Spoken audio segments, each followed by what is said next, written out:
Македонските граѓани медот се уште најмногу го користат како лек, а не како храна. Потрошувачката е многу ниска и изнесува само 900 грама по глава на жител, за разлика од Јапонија, каде еден жител годишно троши 16 килограми мед. Една од причините е што пазарот врие од фалсификати кои содржат сирупи. На пчеларите им останува да ја вратат довербата кај потрошувачите, а тоа може да го сторат преку правилна едукација. И гледаш се ово меурчето што ќе се појави. Добро. Како балонче.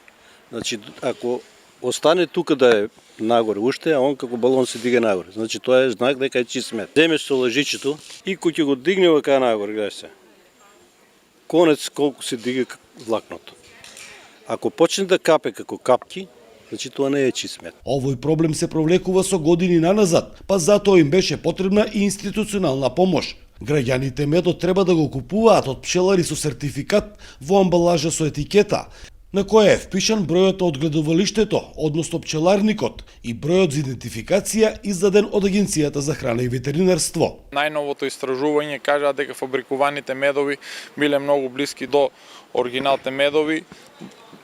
Друг начин што може да биде со палење на лъжичката од оздоле, ако се собере како шекер, ако стане тоа што е фабрикуван мед, ако не само ќе се растопи оригиналот медот, нема да се направи како карамелизиран. Пчеларите од истокот на Штипското шеталиште на тридневен есенски саем ги презентираа своите пчелни производи и пчеларската опрема, а медот се продаваше по дампинг цена од 500 денари. За Сител, Трајан Ристовски.